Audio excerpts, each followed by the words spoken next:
Welcome to Sharper Square, presented by Hard Rock Bet. We are part of the Volume Podcast Network. This is the show that makes the squares sharper and makes the wise guys pay attention.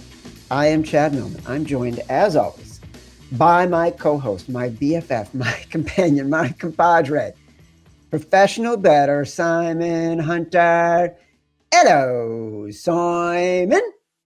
Chad, we were at the beginning of, I guess you could say, the best football week of the year, and it starts tonight with college football. Obviously, it's not your team, you're tomorrow night, but how you feeling, buddy? 36 hours out? What are we at? Dude, it's probably the greatest 24 hours of football opportunity in my life.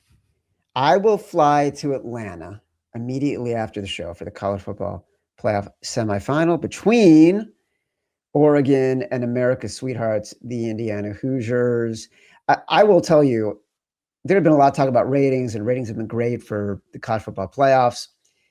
I think Indiana has truly become America's team. Like, people are so captured by the story, the turnaround, by Cignetti, Matt Mitchell, a regular bettor of Indiana football, and a day one superfan of Coach Curt Cignetti. Best of luck to all the Hoosiers, which is everybody right now. Ooh, Curt Cignetti. Nothing gets people excited like winning. It's pretty simple. I win. Google me.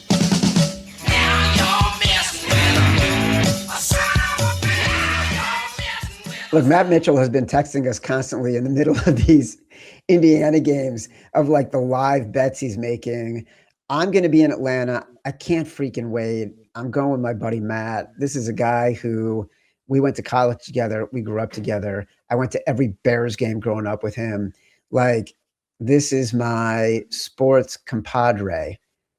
He is the Simon Hunter of the rest of my life, you know, going to these games and sharing these experiences. Simon, will the wise guys be with us this upcoming Friday night? I think so. Right now, buddy, it is. They're very heavy on Oregon. You know the deal. It's hard to beat a team twice in college football. That's just the way it is, right? These teams, they adjust, and you know the Indiana Hoosiers. This run you're on, it's with a bunch of 1, 2, 3-star players. I know a lot of them are older, right? You have a lot of like 25-year-olds, and that's been the cheat code. You guys are just so smart, and Cignetti just outcoaches his opponents. But as we sit here right now, I have talked to some pros who they're basically just playing possum. They're lying in wait and hoping the 3 would pop. And I've seen a couple groups already move on the Indiana -3.5. So now it's going up back to 4. So like I said, for 5 days, it was all Oregon from the pros. They were just telling me, like, you got to be on Oregon here. I don't want to be on Oregon. I've always wanted to back you, be with Indiana. I've just been winning on them. It's been fun to bet them. They just, like I said, they just feel so well coached. And yeah, it'll be interesting what happens tomorrow with the line movement. But if you see it keep going up, that is professional money coming in here. They, like I said, they were hoping to get the 3. I don't think it's ever going to get there. I think this is too talented of a team. The public is just too heavy on Indiana as well. So be interesting if it gets to 4.5 at any point. Maybe then I would take Oregon, but -3.5. I'm happy taking the Hoosiers here. And yeah, I'm sure you're happy to know I've talked to a bunch of people in the NFL, and I mean, people have been talking about it now for a couple of days. Apparently, Cignetti is like, I don't even care about the NFL. I am a college guy. This is where I want to be. I have zero interest. And then I saw Saban yesterday. I might have been on McAfee's show, who I've always, anything that man says, I take very, very serious. He just knows these guys. And he said, honestly, he's not spoken to Cignetti about going to the NFL. But he said the jump, if you've never been there, it's too extreme. Like, Saban said he'd already been in the NFL for 6 years. That's why he didn't mind coming into the league. Cignetti's never been in the NFL. He's a college guy through and through. So I'd be very happy if I'm an Indiana Hoosier fan. It just sounds like this guy loves it there, and he's not going to leave. Where in the back of my mind, I was like, I would be shocked if he stays. He's just too talented. But it looks like you guys might have struck gold, Chad. One of the best coaches in college football is going to stay. Now, a big-time school, like you said, big-time ratings for a big-time school here for the Hoosiers. So I guess this is the world we're living in now. It's just bizarre. I can't believe it. I was never worried about Cignetti leaving Indiana. Once he signed the deal to stay and didn't really get tempted by Penn State. In my head, he's 60-something years old. I feel like we got 8 more years of Cignetti dominance. What's so fascinating to me about this team is that he has been able to keep his assistants, offensive coordinator and defensive coordinator, together, going back to his days coaching at James Madison and before that. Like, these guys have been with him for a while. The fact that they stick around is fascinating to me. It also speaks so much about who Cignetti is as a coach, the kind of program he runs, the kind of lifestyle he wants his coaches to lead, why people buy into what he's selling. I've bought in. I'm all in. I love this team. I love this school. I can't wait to get there. Go IU. Fight. What's your confidence level, though? Would you be like, you have 80% belief you're going to win this game? My confident level is more irrational than Matt Mitchell and the Buffalo Bills this week. Good. And you know how he is feeling. I was lacking a ton of confidence before the playoffs began because I really thought we wanted that Ohio State game so badly, and winning it would be sort of the apex of what we were thinking about. But then I watched Cignetti and like, it's just not how he thinks. Nothing is going to be good enough. He has decided to will Indiana into a place of prominence and relevance. And he knows that's not going to happen unless they win a national title. And the blowout of Alabama is amazing. But it also said to me, and we've seen this with college football teams in the past, when they get rolling, it's not like the NFL where it's a little bit more week to week. Like, these teams get rolling. And they are so freaking good. They are so physical. They are so fast. They are so technically sound. They're so well coached. It's just a joy to watch them. Like, they don't give up a yard. You saw that multiple times. So, I think Oregon's got some. You guys don't have these 5-star players. It's bizarre world, but it's amazing. I just will say on the other game, because I know people, we go on this long about talking college football.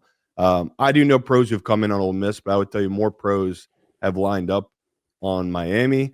But from my point of view, I hate Lane Kiffin. He's everything I hate about football. These guys with these egos, treating people like trash just for their own benefit. He's everything that's wrong with society, honestly. I know it's a bit much for Lane Kiffin, but he's been a piece of shit ever since he's been in my life. Like the Tennessee stuff from back in the day. Never liked him. Think he's super fake. People buy into it, especially the media. I am dying. I love you, Chad. I hope Indiana wins and all your dreams are fulfilled. I'm dying for Ole Miss to win it all and just shove it down that man's face. He's disgusting. Like him leaving, being like, I need to go to LSU to win it all. Please, Ole Miss. I know it's not looking good because, like I said, the pros are on Miami, but please, Ole Miss, fulfill your destiny. At least make it to the finals and play Indiana. I will tell you, I just don't think the name brand schools mean much anymore when it comes to college football. Agree. You're seeing it every day. Like, you get the right coach and enough money, and anyone will go. The right coach and Mark Cuban, you're good. Yeah, it's totally true. All right, let's get to some NFL because we got a lot of conversations to have. We talked a lot about totals the other day, and you were all over the unders. And so our friends at Killer Sports, they emailed me, and they sent some stats to support a lot of what we discussed. All wildcard games since 2001 have gone under the total 59% of the time. If it's the first meeting of the season between the two teams, the under improves to 76%. So that's Jacksonville, Buffalo, Philadelphia, San Francisco, New England, the Chargers, Pittsburgh, Houston. We're going to dig into the unders for the totals for all of those games. This is our Thursday wildcard episode. We will narrow down the options for our final 5 picks for the contest that is still ongoing. Reminder, subscribe to Sharper Square, YouTube, Apple Pods, Spotify. Simon, we did a show on Tuesday, which means over the last 48 hours, you have been getting an earful from your friends in the professional betting community. They got feedback. We want to share it. It's time for Sharp Calls. I have to answer this phone. Yeah, I guess it'll be a rapid fire version because, like you said, we're about to really dive into these games here, so I don't want to give too much away. Yeah. But, if they just want to know what's the broad strokes, what the pros are at, or I guess I should start with the games are split. Jags, Bills, very split between the pros. I know groups on both sides. I would honestly be shocked to see that number move either way. If that number touches 2 on either side, I think you see just a lot of money come from professional groups, whether it's the Jags plus 2.5, or if somehow it flipped, the Bills getting up to 1.5 or plus 2.5. Shockingly, Patriots, Chargers, tons of back and forth between professionals. A very split game as well, where I thought it was just going to be all Chargers. But I know some guys who really love this Patriots team. Obviously, they've made a lot of money off them betting this year. And they do think Drake May is him. And this is a great matchup for him. And the defense of the Patriots, right? We've talked. They're not the greatest defense, but they're going against the worst offensive line in all of football. So that's a fun game to dive into. Games I think I basically nailed with where the pros were going to be at, were the Eagles, Pittsburgh, and I hate to say it, Chad, Green Bay. I thought Green Bay. I've been seeing it all week. We're going to dig in on that. And again, I don't want to give up too much. We're about to dive into it, but shockingly, there is some respected money coming on that Panther side because there's a lot of trends and other stuff that favor them. But I've become even more bullish with you on this Rams team. So good, because I was worried about that. Yeah, let's get to it. All right, so look, the first game. Don't forget. This week we are doing our normal. We are doing a Saturday morning show. Saturday morning, we're going to preview all the games for the weekend, and then we will do a Monday review show instead of our normal Sunday review show. We will recap how we've done and preview anything remaining for the Texans and the Steelers. Next week, same thing, Saturday morning show. Then we'll do a Sunday night show after all the games wrap. So a little bit of an adjusted schedule. We'll keep reminding people. All right, get the show, Sharp Square YouTube. Subscribe, like the video. Here we go. Los Angeles Rams at the Carolina Panthers. The line is ticked up a little bit to 10.5. The total is 46.5. It's the same as it was the other day. Contest includes totals for all the games. I was really worried because the other day I listened back to the show to listen to all the fantastic ear candy that Matt Mitchell put in special for the wild card, and it was awesome. I encourage everyone to listen to the audio versions just because they're great. You were not enthusiastic about my Chad's choice on the Rams, and so tell me how you've come around.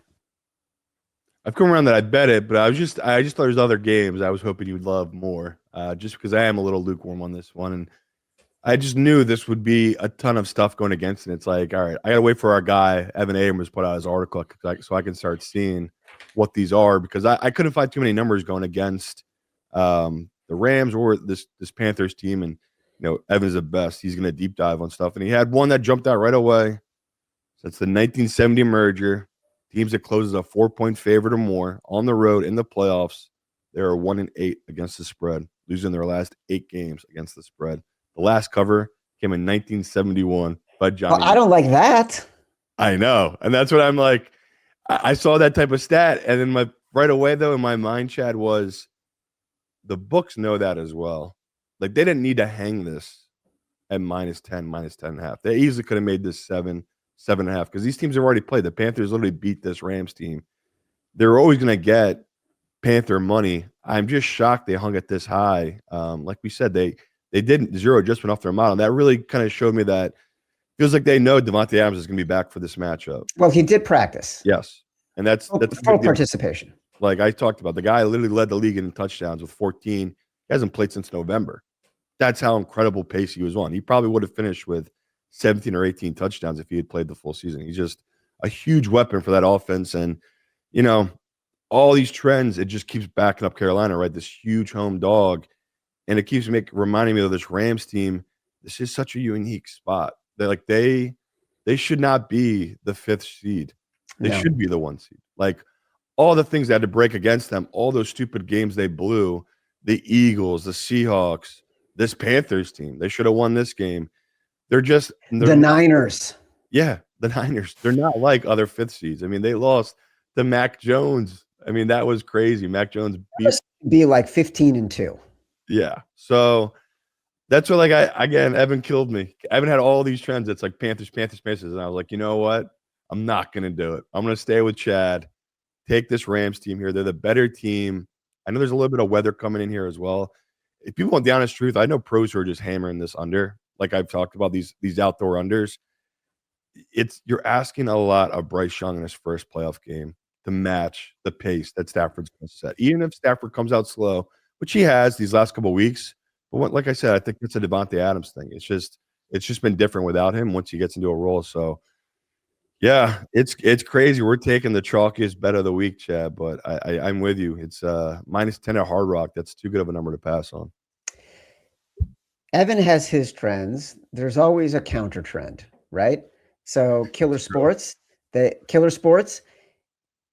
teams playing their first playoff game after winning no more than 6 games the season before, 21-38 against the spread. Carolina, Chicago, Jacksonville, New England, San Francisco. We like the other side in every one of those games. This is the only one we're waffling. Playoff teams that lost to an opponent in their most recent meeting that occurred in week 9 or beyond. You talked about this the other day, 61-39 against the spread, Green Bay and the Rams. So I still like it. Here's what's interesting for the contest.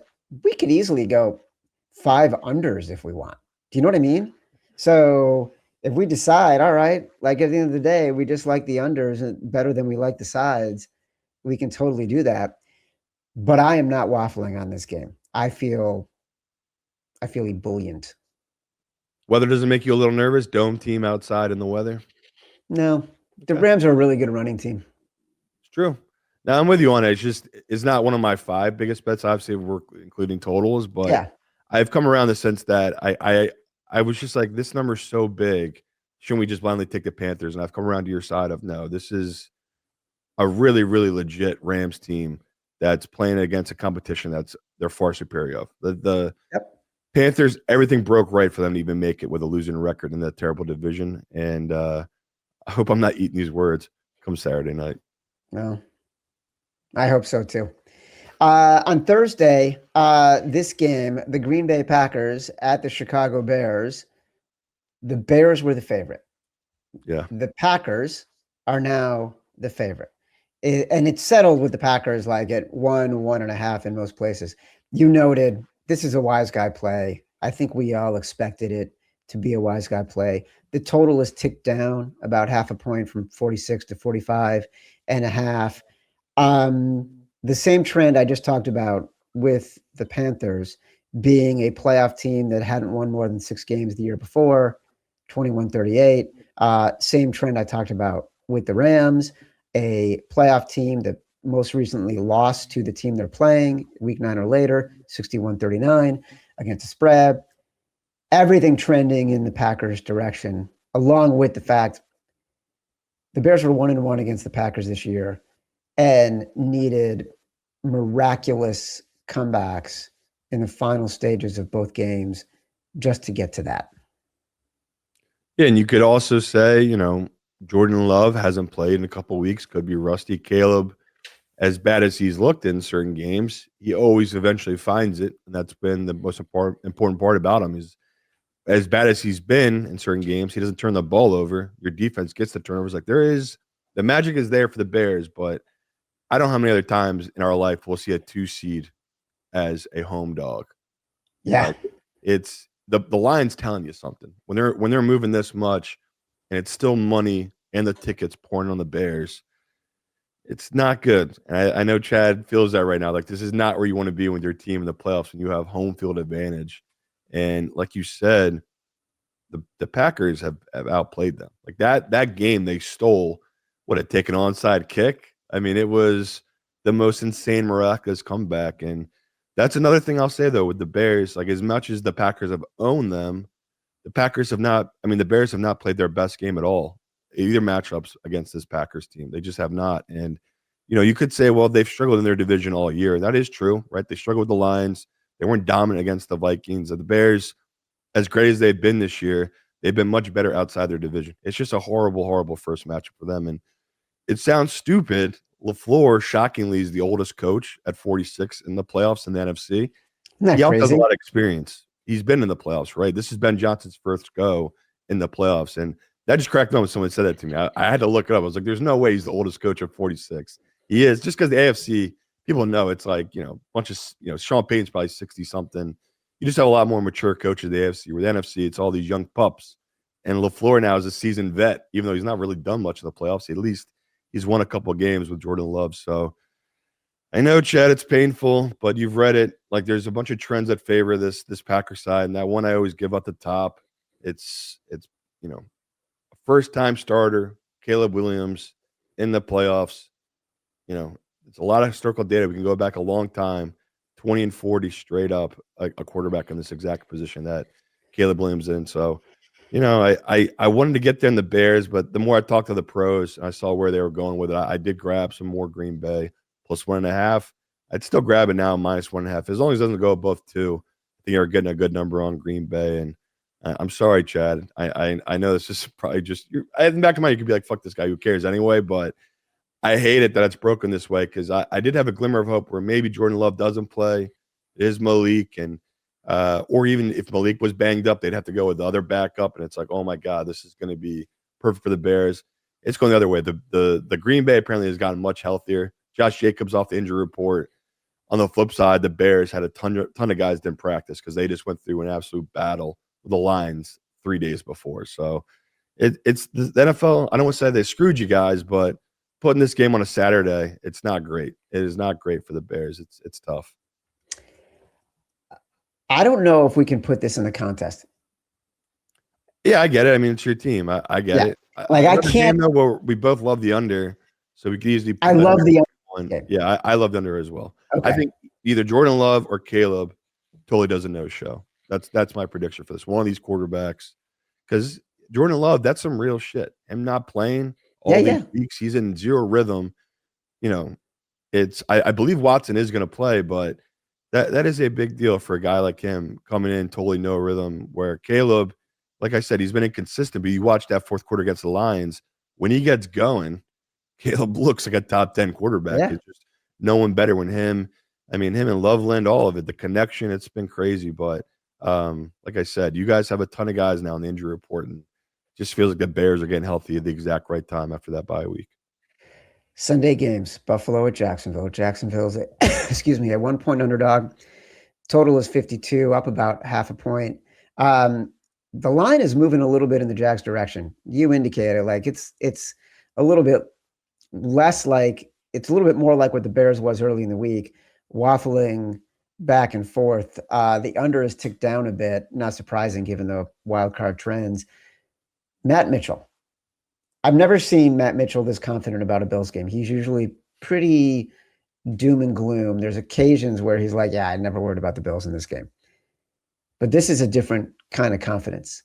And he texted us yesterday from a handle on X called SDQL Guru. Sounds legit. Yeah. The noted the Jags are 0-19 straight up when the total is higher than 49. It's a nice total stat. I get it why you would send that. I would send that too. It's a good stat. Total is 52. I think we both feel like our heart is saying Bills, but our head is telling us Jags. And I don't know that we've gotten any insight directionally from professionals in the past 48 hours, except maybe a little bit of support for the Jags.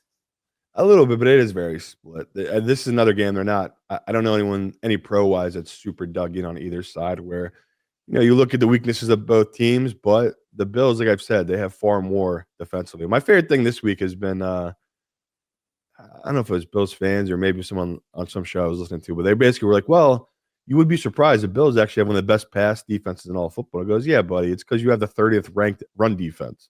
Teams just run it, and all of a sudden Josh Allen performs miracles in the second half and brings the team back. So that's why the quarterback of the team's never throwing. So that's kind of a lame duck kind of stat. And, Bills might be without their best corner, who is a rookie.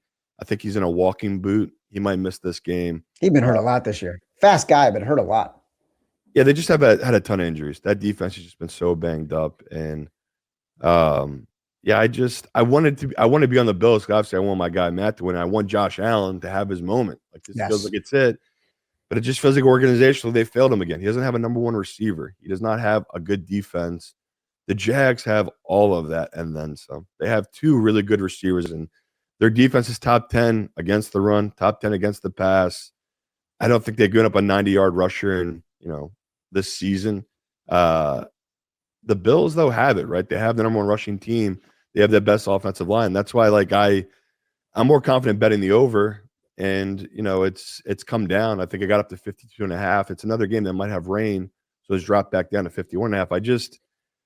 I just can't get over how good this Jags team has been this year. And they've been really good against bad defenses. Like that stat he sent us is a good stat.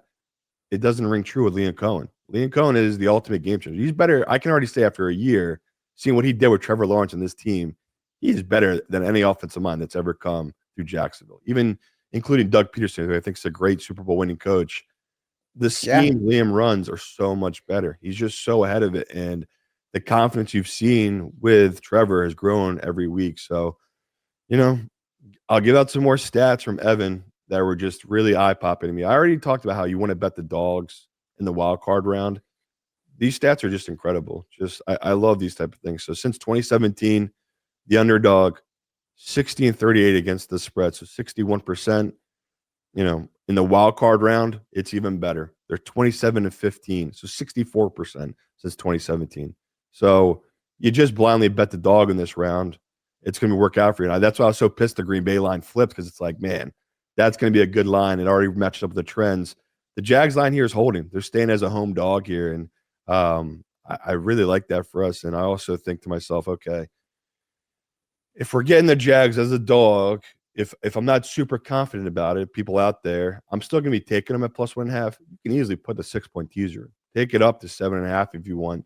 Throw it in with something else, right? I just talked about Green Bay. Some books, they're still +1.5. You can take them back up to 7.5 as well. Like, you don't have to bet the line here.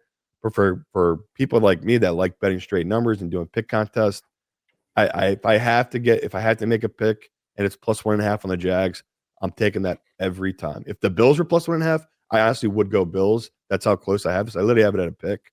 But to me, this feels like whoever wins this game wins by 1 point, maybe a late field goal, maybe by a 2-pointer, and they win by 1, like something bizarre at the end. It just feels so evenly matched offensively between these two teams, where the confidence for me at the end of the day is going to come down to the Jags defense. I see the Jags defense be able to get stops. I have a hard time seeing the Bills consistently getting stops. So, yeah, it's a great game. It really is. And Josh Allen, he has the ball last. If I'm Matt Mitchell, I would smile and be like, this is what everything I knew was going to happen. I got the ball last with the best quarterback in this game. He should go down and get the field goal and win it, but you don't have a kicker. The kicker right now heavily favors the Jags. This guy hits bombs in the rain. So, again, it's everything we like about the Bills is simply that O-line and Josh Allen.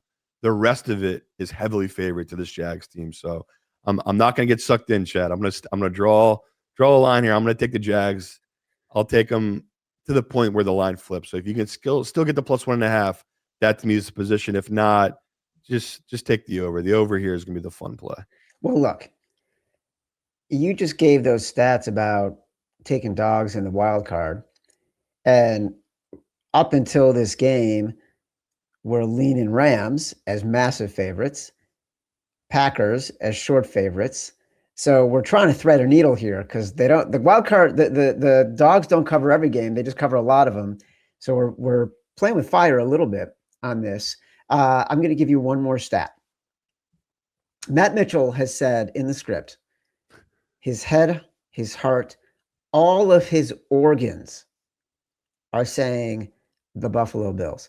And for those who don't know, when the Buffalo Bills win playoff games, Matt Mitchell buys cartons of Ben & Jerry's for his entire neighborhood. He goes to the grocery store, buys Ben & Jerry's, and just delivers it to his neighbors.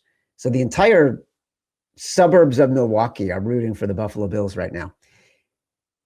I forgot the stat. My favorite stat I saw from the Packers-Bears matchup, the last time the Bears had beat Green Bay in the playoffs, Pearl Harbor either just happened or hadn't happened yet. That was the last time the Bears had beat Green Bay in the playoffs. I just love that history. No, because they beat him in 2010. Who? The Bears beat the Packers in the playoffs. No, they didn't. 2010 Packers beat the Bears 21-14. They did? Yeah, Jay Cutler's ass. I know Bears fans hate hearing that. Jay Cutler, big ass. Big ass. Yeah, I never liked Jay Cutler. Some Bear fans Betting against teams who have won 8+ straight games in general, meaning just fade the team that's on the streak 59% regular season or playoffs, goes up to 68% in the This is a playoffs. fading Jag stat that Chad's giving out here. Yeah, fading the Jags. Fading the Jags. I still don't know if the Jags make it into the final five because the totals are available and the totals are just so I'm happy to appetizing. avoid that one. I'd much rather do Green Bay over that one. I tell you that much. San Francisco with Philadelphia. Philadelphia's a 4.5-point favorite still. Total's 44.5. Welcome to Philly, bitch. Lane Johnson, that was the tipping point for both of us, was limited in practice on Wednesday. But Adam Schefter said he is expected to play. The line in some places did tick up to 5s. I'm still with you on the Eagles. I do think he is like Trent Williams for the Niners. This team is just so different when he is in there from a run blocking perspective and a pass blocking perspective. His replacement just isn't as good. Slight movement down on the total, 45 to 44.5. Again, same stat I've given you before. This is another one of those games where the team that lost 6 or more, or that only won 6 games or less the previous season in the playoffs, 21-38 against the spread. The Niners apply here. I like them both. I like the side and I like the total. Love the total. This was my favorite total. Unfortunately, it has come down. I did open 46.5, and now it's been hit down to 44.5. But I just don't know how the 49ers are going to move the ball, especially the fact that Trent Williams has not practiced yet again. Ricky did not practice yet again. So, already thin at wide receiver. We know how important Trent is for them at the tackle position, and it's just bad. It's all bad for the 49ers, and that they needed that 1 seed. They needed that bye week, and they just unfortunately ran into an absolute juggernaut of the Seahawks and the defense, but they really were just unlucky. I mean, you think about that pick, Purdy and McCaffrey. McCaffrey never drops those type of balls, let alone does it fall snugly right into this guy's one arm as he's falling out of bounds for the Seahawks. Everything went right for them. So you expect, the 49ers should bounce back, right? I know there's a bunch of stats too about teams that score 3 points the week before. Like I think it's them, Green Bay scored 3 points, and might have been the Chargers. It's basically if you just blindly bet those teams, it's like a 58% success rate the next game. These are all a little weird because the Chargers sacked guys, and so did the Green Bay. So I don't really know how much to take from that. It's not like they played bad games. There's a bad taste in their mouth. They simply sack guys. You could say the 49ers, that's not the same, right? There is a bad taste in their mouth. They are going to be heavily motivated, but I gave you all those stats. They're walking into an absolute bear den here with this Eagles team. The Eagles are just an Eagle's nest. They're walking into an Eagle's nest. They're trying to steal the little eagle baby eggs from the Eagles, and you can't do that with the symbol of America. It's true, and America will fight back. And yeah, it's just hurts at home. I've talked about it. 5-0 straight up, 4-1 against the spread at home, and in his career, concluding the regular season, 31-5 straight up at home. He's just dominant at home. Hurts. So, I look at this and it's a big number. I get why the public have come in on this Niners team, but the professionals are telling you, right? They keep hitting this number up. I mean, a couple of 5s popped yesterday when it came out that Trent wasn't practicing. They came back down. I think if he is no go, this could keep creeping up. It could close 5.5, 6. So if you do like the Niners, I think you can be patient. I just don't see this coming down as the Eagles continue to get healthier. And the Niners now have 2 guys they brought in off the street to play linebacker and start in this game. Like just a nightmare scenario. If Lane is back and they find the run game with Saquon, Hurts might only need to throw the ball 10 times. Like this is the type of game where, the Seahawks ran for 190 the week before. Yeah. This is the type of game where they could do the same exact thing. Just run the ball down this. The 49ers, like I said, they're just banged up. They've lost all these guys from their defense, and it's a lot to overcome, right? They beat up on these bad teams down the stretch here. They ran into a legit defense. The offense really puttered, and I know they've been keeping it quiet, but McCaffrey didn't look right either. He looked like a guy that looks like a guy who had over 400 touches in the season. He's just been banged up. So I know I gave out that stat about taking the dogs, and this is another favorite here, but it's a favorite that's worth it, and obviously they deserve to be the biggest home favorite this week. They're by far the best team with the matchup they got presented to them. Look, there's so many fucking trends. We're going to end up fading one trend or another here. Like we're going to step in it with something. Sometimes, Simon, you have to know enough to go against the trend. You don't win big money by just going with the trends all the time. Sometimes you got to get creative.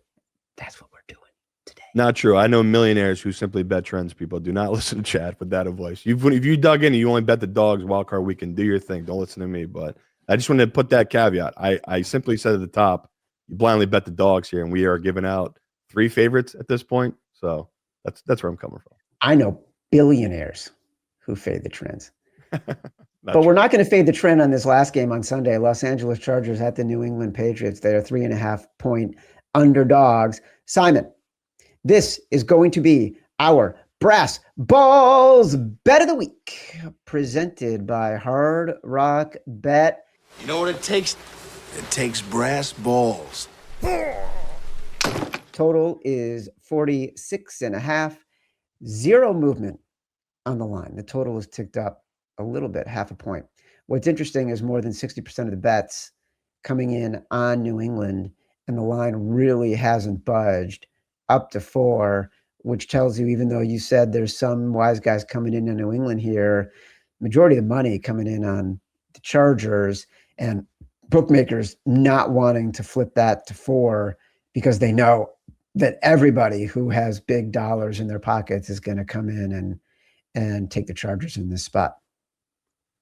Yeah, and it's such a weird thing where, we don't trust Herbert in the playoffs. He's obviously 0 for 2, and he's struggled mightily and been horrible in the playoffs. But I said it's the devil you know than better than one you don't know. And with Drake May, I don't know how he's going to react to the playoffs, where Herbert, as much as I don't want to say it wasn't his fault, that Houston game, yes, he played bad. You go back, 2 of those picks were off his receivers' hands.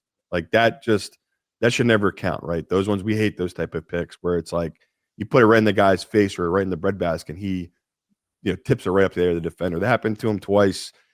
The other game, we know notoriously, me and Chad were on the Jaguars.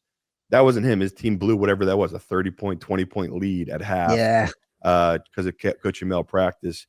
He's been great with Harbaugh, right? And especially in these exact type of games where he's the underdog. I gave you that stat this year. He's 4-0 straight up as an underdog this year. He's been winning outright, where previous years he would cover. He just would never win outright as a dog.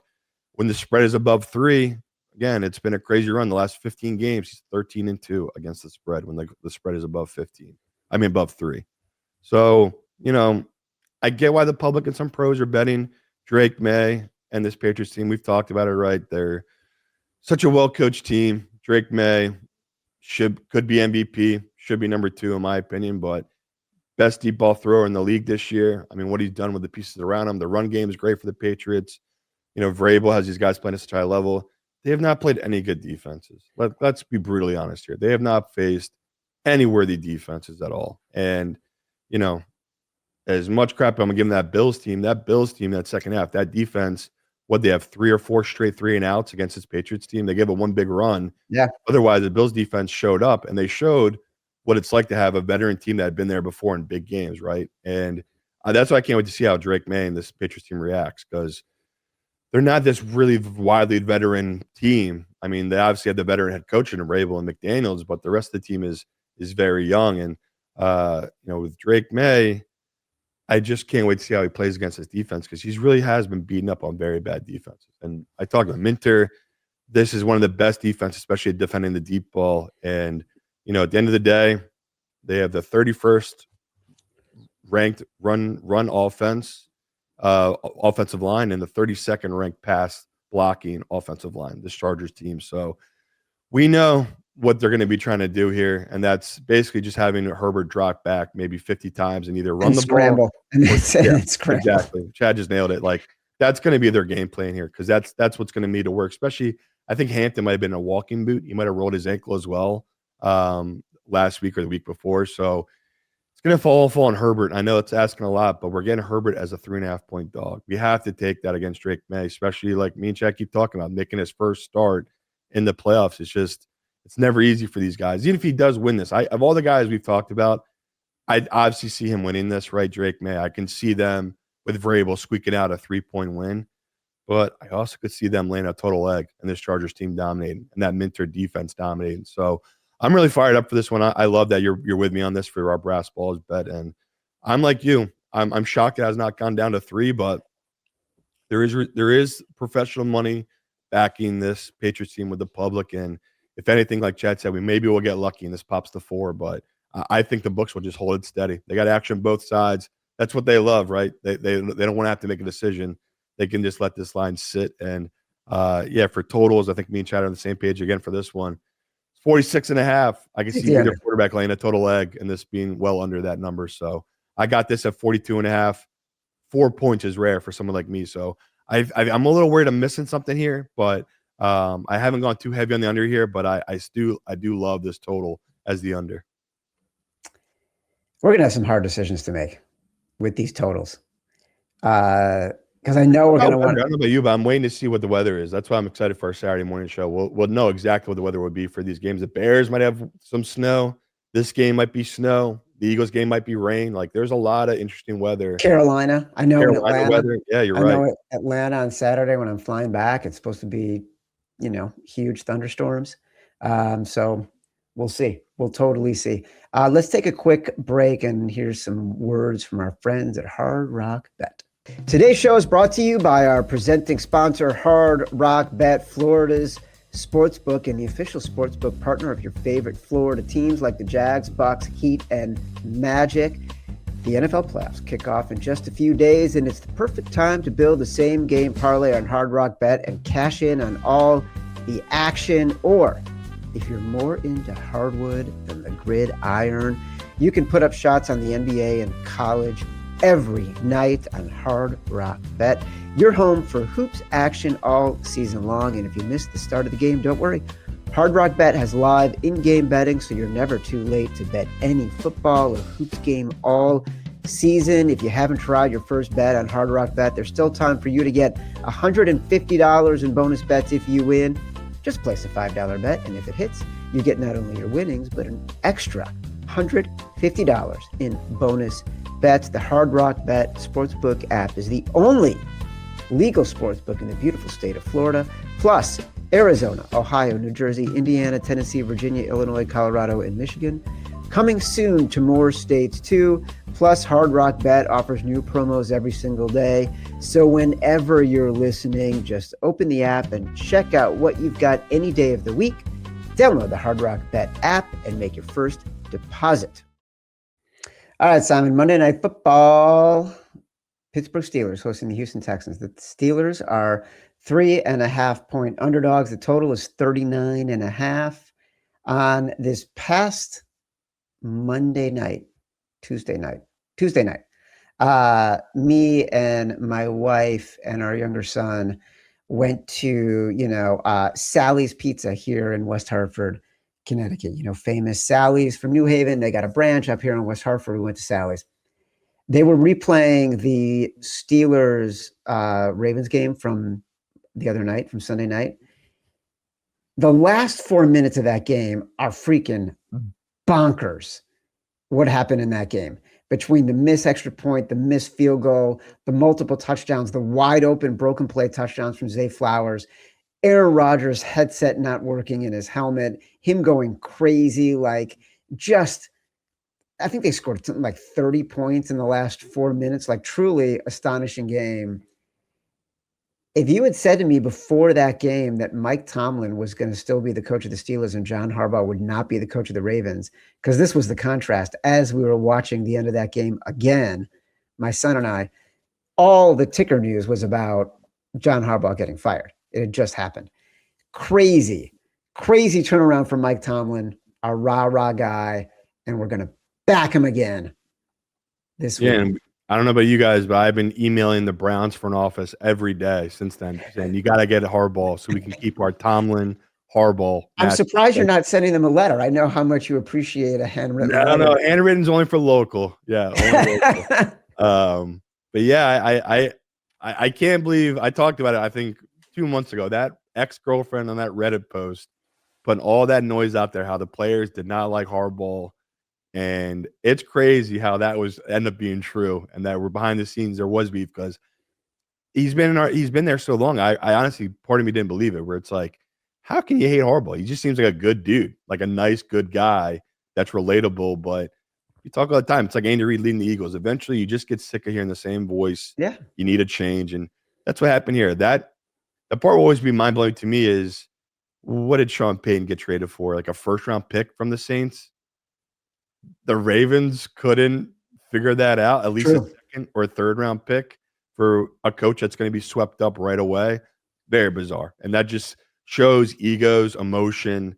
Apparently, basically went in there. They said you're getting rid of Munkin, right? The OC, and he basically said, "No, I'm. If you're getting rid of him, you're getting rid of me." And the owner basically said, "Okay, you're gone."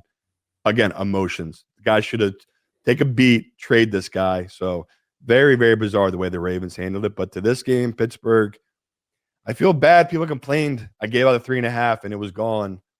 I wish everyone could have got it. It's just the way it is though in the playoffs. But people also got to recognize that line was plus 3.5 minus 118 before we went on the air.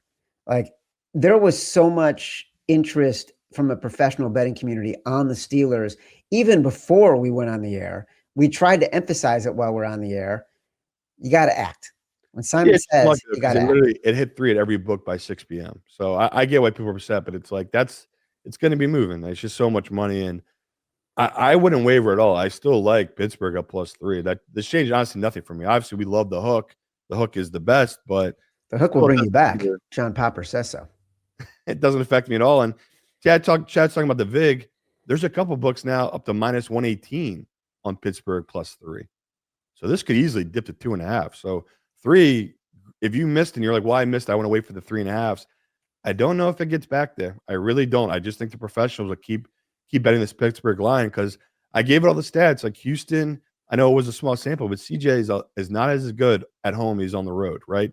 We've now seen him struggle 2 years in a row on the playoffs on the road, albeit against a Ravens team than a Kansas City team, really good teams, but Pittsburgh's no different. They're a well-coached veteran team at home here, and another game where we're expecting the elements, right? It's supposed to be below 40 degrees, a chance of snow.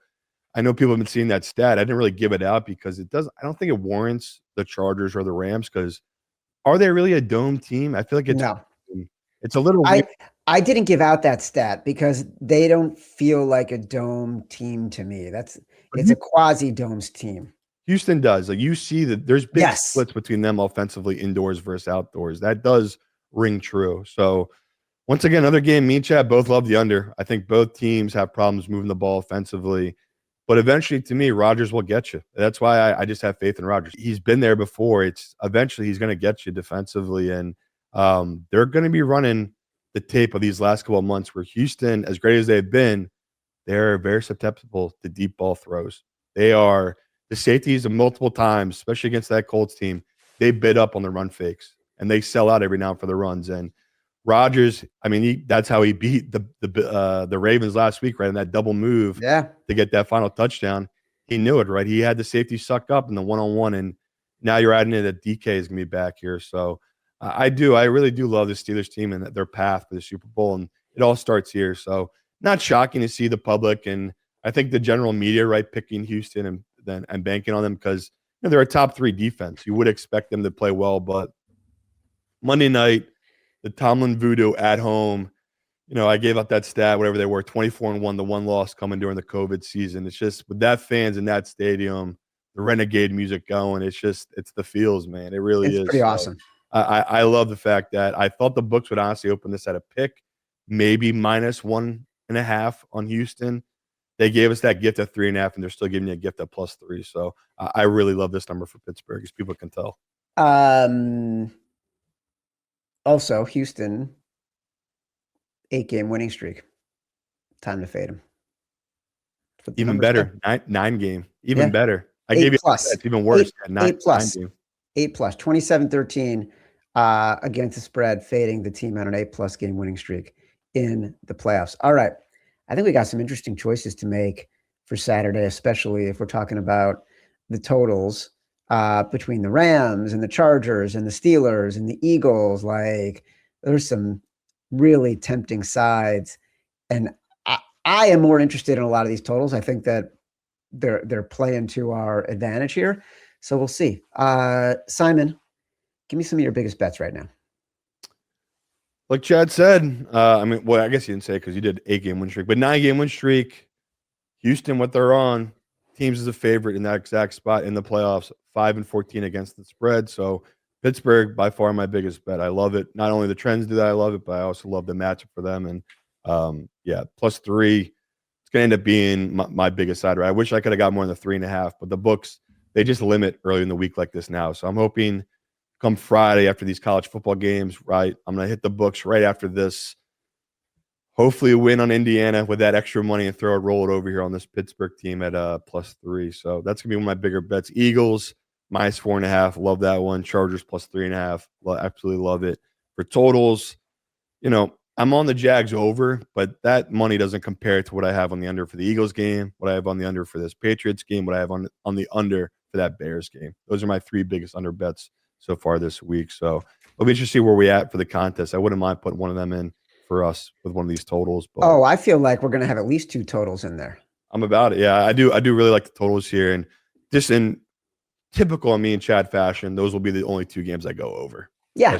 That's just how it goes. Oh, no, that's a given. I'm not. I'm already dreading it. I'm not anticipating anything else other than us being on the wrong side of every trend.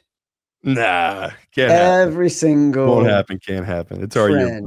What is our sharp versus square? Since we know, thanks to Chris Sampson at NFL Bet Tracks, you dominated me in sharp versus square. You can go first. Thanks, Chris. I don't want to give out Pittsburgh again. Obviously, I'll go somewhere different. We did Chargers too. I'll be a homer. I'll go Eagles. I'll go Philly. All right. -4.5. Simon is taking Eagles -4.5. I am going to go with the Bears Packers under. That's one that I can What number stomach. you want? That total, it's at 45.5. So yeah. I'll take Bears Packers under 45.5. Okay, I have bet into that a little bit. What should we do for our parlay? The other day I talked about a parlay. We could do the fade the first time playoff quarterback parlay, which would mean we're betting the Chargers, we're betting the Rams, and we're betting the Packers. That's fun. But I'm open. I'm open to anything. Yeah, for me, if I'm doing the dog one, I would do. I like where your head's at, where I would go Pittsburgh with the Chargers, our Sunday night, our Monday night game.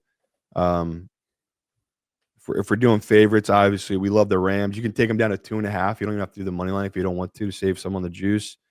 Throw them in with Green Bay. Put them in there with the Eagles. Right, nice little 3-teamer. Eagles, I believe, are -238. Another team where if you want to save on the juice, you could do 2.5. I know Jake Elliott. People have major questions about him during the regular season. He's actually automatic in the playoffs. I think in his career he's 17 of 18 for field goals. He's been great postseason wise. Jake Elliott for the Eagles. So yeah, it's a funny week where it's like I wish I could throw more stuff in the Jags. I'm just so hesitant with it. The Jags, I don't know. It is crazy the fear that Josh Allen puts into a man. Oh yeah, it's Patrick Mahomes. But yeah, if we're going my favorite 2 dogs, it's definitely that Pittsburgh and that Chargers line. All right, I know we're gonna, things to focus on Sunday: Rams, Eagles, Chargers, Steelers, plus some unders. So it's gonna be fun. I'm sorry. Good luck putting your travels into your favorite team, my man.